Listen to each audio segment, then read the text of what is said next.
What's going on YouTube? Today we're going to talk about foundations of network security. Network security is a very broad subject and it cannot be covered in one video. You might have seen books, entire books are dedicated for network security, videos, articles, academic researchers, and so on. So one video cannot cover everything, and don't assume that this video will cover everything about network security, but it will lay down the basics, so you will be able to take it from there and move forward in researching more about network security. So let's first talk about the definition of network security. So when we say network security, we mean that we have a network and we're trying to protect it, right? So a network can be component, can be PCs, devices, mobiles, anything that's connected together.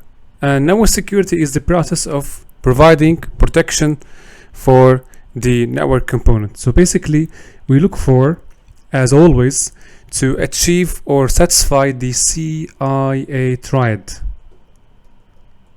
So CIA triad is, or it is actually confidentiality, and here integrity, and this one is availability. So we try to satisfy the CIA triad in the network. So now the next question that will complement the definition is, what does network security protect in a network? So in a simple network, we have PCs, right? We have we can actually have mobile devices. So mobile devices, although sometimes mobile devices are not allowed in a corporate network, but under a specific policy called the BYOD, you can bring your own device to the network, and certain security policies will apply on these mobile devices regarding the connectivity to the corporate network. So we have PCs, we have servers, right? We have also switches, routers as well, also routers. All of these are components of a simple network or a typical network. So in network security, we try to protect all of these. Okay, try to protect PCs, mobile devices, servers. We also have to configure the switches and routers in a way to achieve the intended security measures. All right, so right now we have defined network security and what does network security protect in a network. So in addition to all of these components, we have, most importantly, is the data. So technically, data has two states. The first one is in transit, and the other one is in rest, or at rest. Let me say at rest. These are the two states of data. So you either have the data stored in a computer, all right, or you have it moving along a network pipeline. So when we exchange data between you and a website, the data transferred are in a state of transit. Now when you save a file to your PC, the data state, in this case, it is at rest. So in network security, we try to protect the data in transit by any means. Okay, so in addition to protecting the components of a network, we also try to protect the data in transit.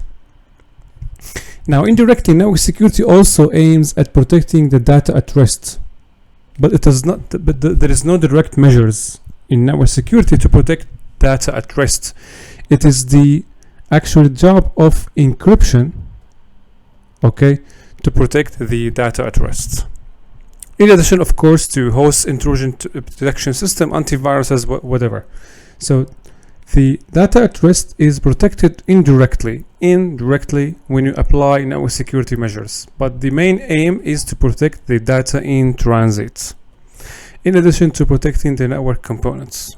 Alright, so we defined network security. What does network security protect? Now let's go to how network security protect network components. So to answer this question, it has two parts.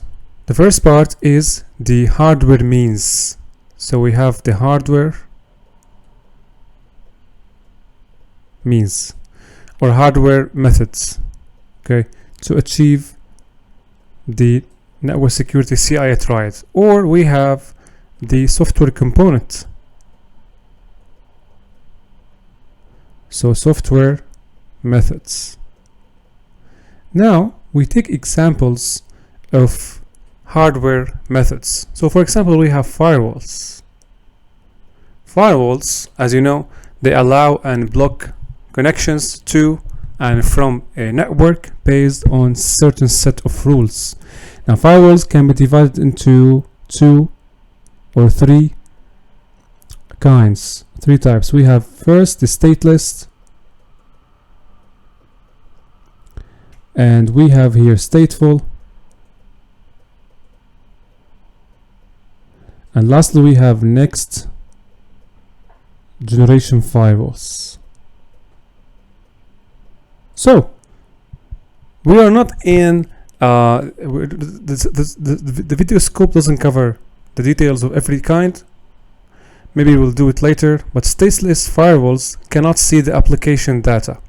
So basically you have the TCP IP layer, right? TCP IP or the OZ model, and you have certain rails in there. The layer which is the application layer. For example, we have the HTTP application layer, FTP application layer. Now stateless firewalls cannot process data in this stage, alright, or at this layer. It can only see the source IP, the IP and the port. So you can define rules to allow and block connections based on the IP and port, destination or source. Now stateful will be able to inspect the application data. Next generation firewalls have more advanced features, and next generation firewalls, they are the ones that are in use right now. You can also rely on stateful firewall if you are using it for a small network, and definitely you can use stateless firewalls for your own maybe home network. Alright, so we have now covered the firewalls. Let's now open a new page. We don't want this to be crowded, so new page. Alright, so now we are here, hardware methods. So in addition to firewalls, we also have, and which also we covered in the recent videos or in the last videos, is the IDS. IDS is actually a component that you can use to or under the umbrella of network security. IDS stands for Intrusion Detection System. I'm gonna write just the words like that. Intrusion Detection System. So the IDSs work on detecting malicious traffic and alerting the administrator or the security analyst. It doesn't block the malicious traffic.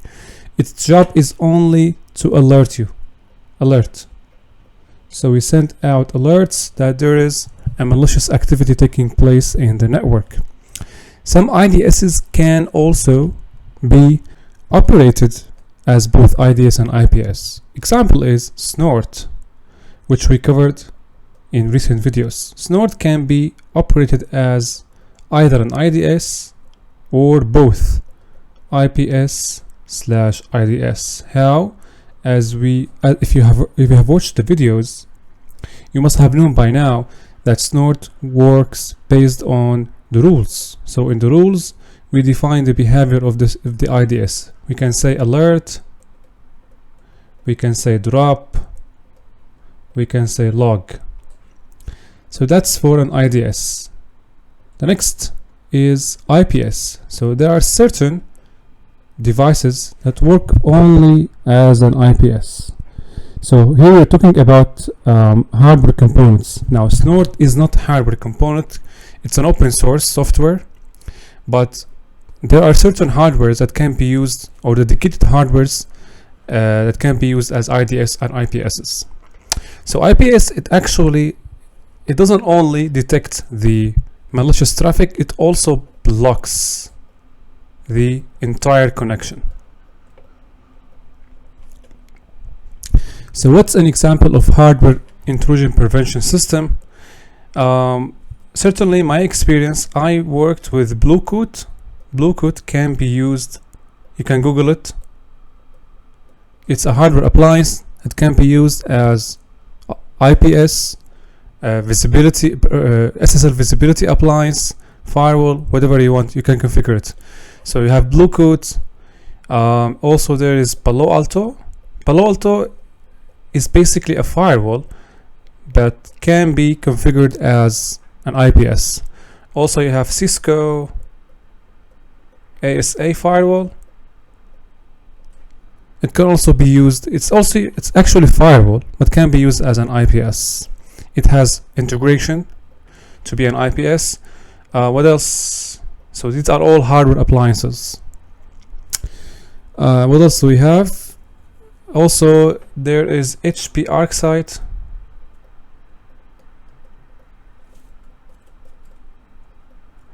Also you have Cisco Firepower. These are all hardware appliances that can be used in the context of network security. Okay, now let's talk about the software means. So here we talked about the hardware means. Okay, now let's talk about the software methods of achieving network security. New page. So software means, an example of software methods is first the basic firewall. So this firewall can be in Windows, can be in Mac, and can be in Linux. Examples. So in Windows we have the typical Windows firewall, right? Plus Defender, Windows Defender. Now Windows firewall is part of Windows Defender, but they can be used separately, by the way. And you have Mac and you have Linux. An example, we have the IP tables. IP tables is a firewall, can be configured with rules. And you have the UFW. Now this is a host firewall. It operates on the host level. So what it can do, it has visibility on traffic passed between the host and the network. The network could be internal, LAN, or could be WAN. So the firewalls here that are installed on the host can only see traffic inbound or outbound to the host, but it has no visibility on the traffic on the network level, only the traffic coming in and out of the host. These are the host firewalls. Next we have the AVs. So antiviruses are also used as a means to achieve network security through its the antivirus components. So when the antivirus protecting or detecting a virus on your PC, it prevents the virus from spreading into the LAN, right? Or the worm. So we have worms, you have malwares. So when you have antivirus installed on the hosts, okay, we prevent these malicious softwares from infiltrating the LAN or spreading into the LAN. Now all of these are actually working on the host level, okay, as I said earlier. Now there are certain kinds of antiviruses that can be installed centrally. For example, we have a certain server here and we have endpoints PC1, PC2, PC3. So there is the premise of central AV. Central AV works on the premise is that it actually installed on one server like this one, and you can install small agents. Here we have agents to protect all of these devices from central GUI interface. So from central GUI interface, we define all of the security policies for all of these connected endpoints. Example of central AVs, we have Kaspersky and you have Bitdefender. There are central versions or central AV versions of these antivirus softwares. Alright, now we talked about definition, what does network security protect, how network security protect. Now, how network security protect network components? I think this question is repeated twice. Alright, so we mentioned the hardware methods and the software methods. Now let's talk about the methodology. Based on which perspective we can protect the network. Now, here we come to the methodology of applying the security measures and policies. So it's always best practice to apply the security policies and network security measures from the perspective of the attacker. For that, to understand the attacker's perspective, we actually look into something called the Lockheed Martin cyber kill chain. Now this is one framework of cyber kill chain. There are many frameworks, but this one is popular and used widely as a cyber kill chain. In the cyber kill chain, we try to go over the steps the attacker would take in order to infiltrate the network, and we take these insights and apply them from the security perspective. So for example, what are the steps that the attacker would go to infiltrate a network from the perspective of Lockheed Martin cyber kill chain? So the first step always is the recon. Now the attacker here tries to learn as much as possible about the target network. Information such as let's say IP addresses, domains and subdomains, emails, the technology used in the websites, open ports. So all of this information form the first step, or if this information are gathered, the attacker would achieve the first step of or under the umbrella of the cyber kill chain. So here we gather information. There are many means to conduct the first step, which is recon. You have Nmap. Also you have the harvester. Harvester is a tool to gather subdomains, domains and emails. You have recon NG. Now that's the first step of the cyber kill chain. The next one is the attacker tries to weaponize. Let's use the same color. So weaponization.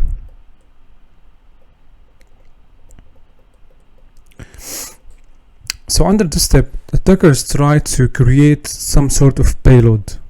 Okay, so in a typical scenario, this could be reverse shell, RV, reverse shell. No, it's not RV actually, it is RC. So RC, RS, reverse shell. Attacker tries to build a payload to take control over the target. So he's actually weaponizing the payload. He can actually create backdoors.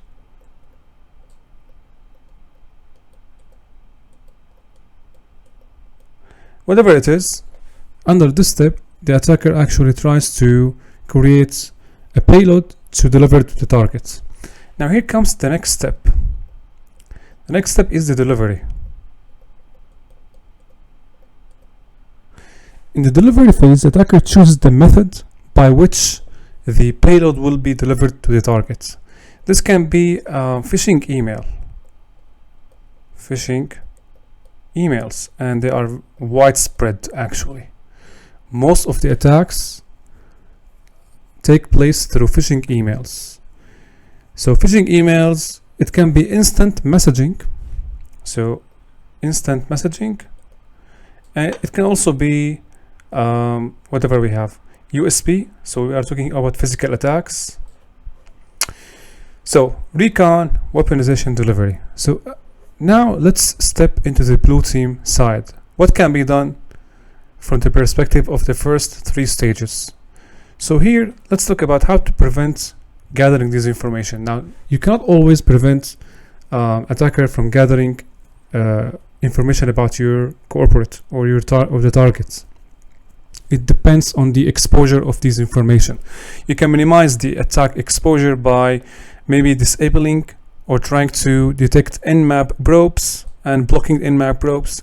Maybe you can minimize the amount of information revealed on these websites to prevent emails leaks. Now domains actually you cannot prevent an attacker from knowing your domain because actually you cannot just hide your domain, right? So domains, subdomains, you can minimize the amount of open ports that are exposed through Nmap scan, maybe through hardening and blocking, as I said earlier, Nmap requests, Nmap probes.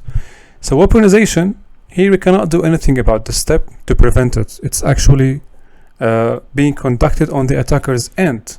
They are preparing the payload, they are preparing the exploit, the backdoor, whatever it is. Now you can control the delivery here. So the attacker would rely on the recipient to respond positively with the phishing email or the instant messaging or the USB attack. So in case of phishing email, you can train your audience or your whatever it is to understand the phishing concept and be able to spot a phishing email. Instant messaging, you can actually train people to not respond to messages from untrusted source or report any malicious links. USB attacks, it's actually physical attacks, and we can configure your hosts to prevent USBs from being recognized or auto-run. Alright, now let's open a new page and carry on with the rest of the steps. So we have reconnaissance, weaponization, delivery, and 4 we have the exploitation.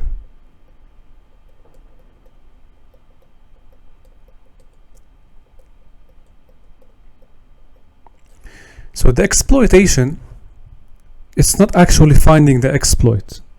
The exploitation phase is where the target has opened the phishing email, the instant message, or the USB has been plugged, and the payload here in the exploitation phase, the payload is executed. Payload is executed, whatever the payload is. Once the payload is executed successfully, of course, we can call this as the exploitation phase. Now, after the exploitation phase, we have the installation.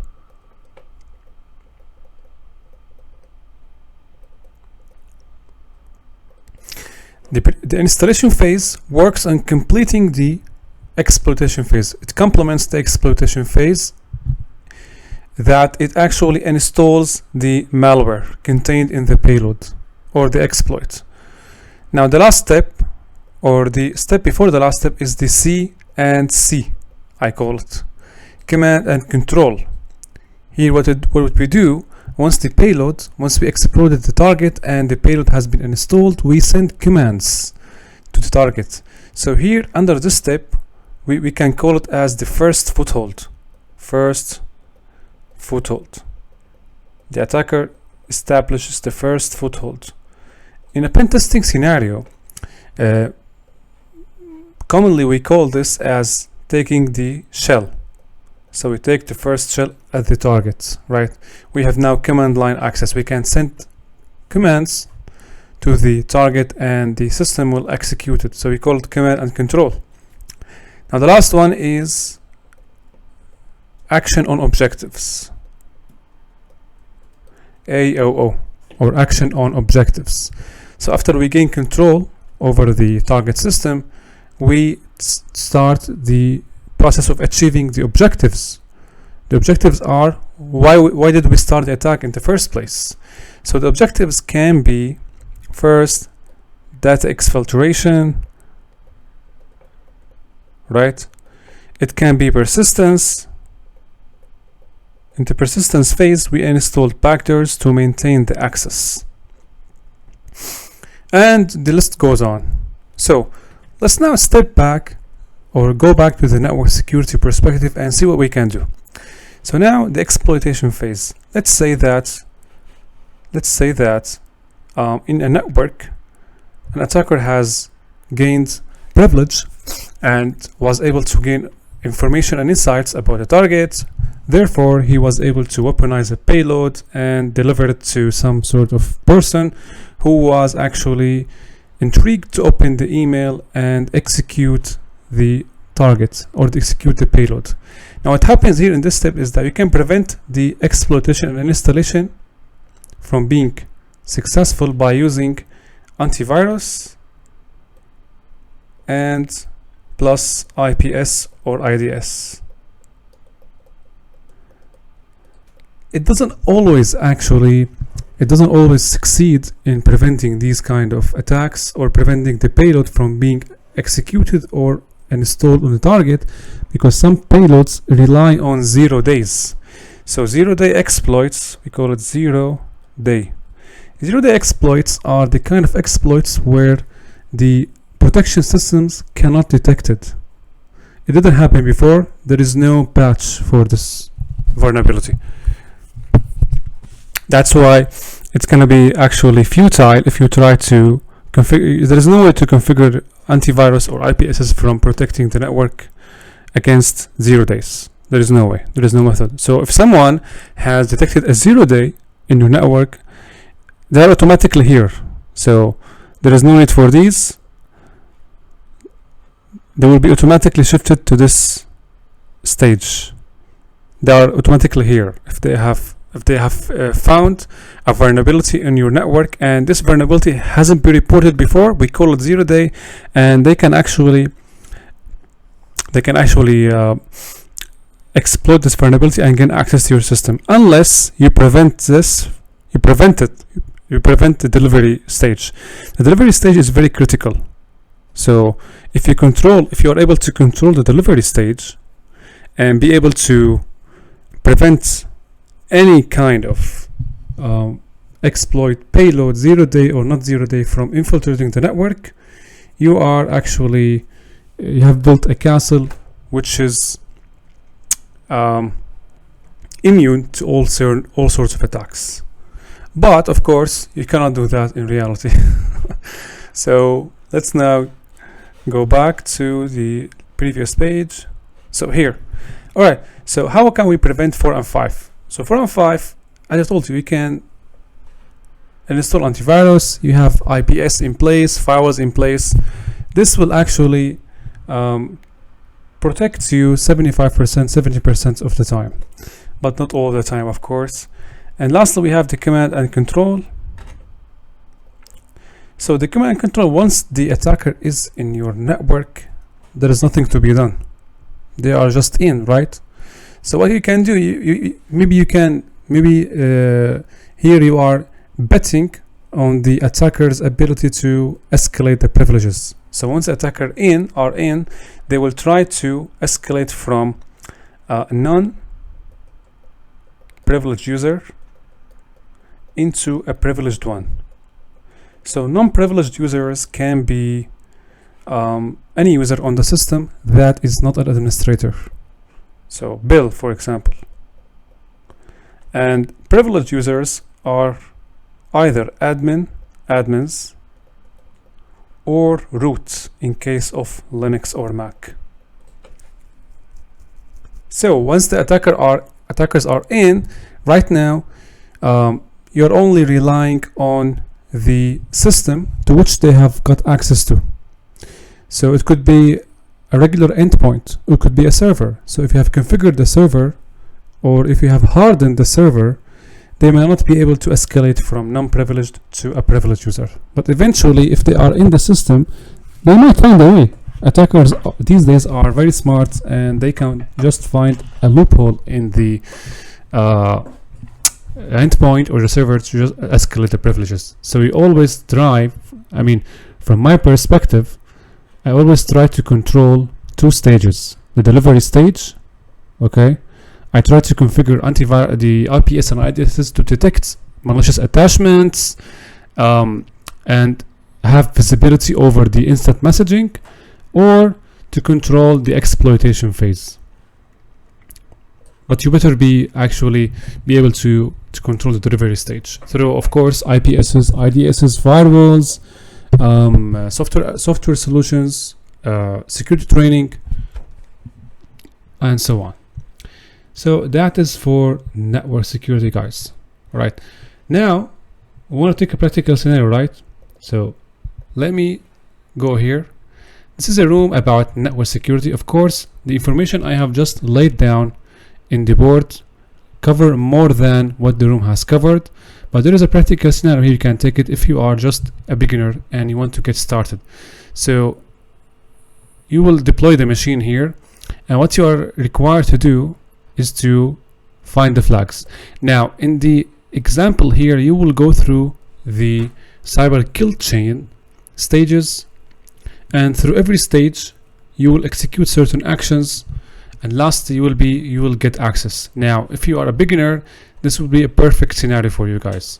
Go over this room. The machine is very easy. You're gonna just do nmap scan, and once you do nmap scan, you will find 3 services running. Now this is actually the reconnaissance phase. Now after that, you will be able to get access to the FTP server. FTP server has text files. One of the text files contains password. You will use the password to access the SSH server, and lastly you will be able to find the flags.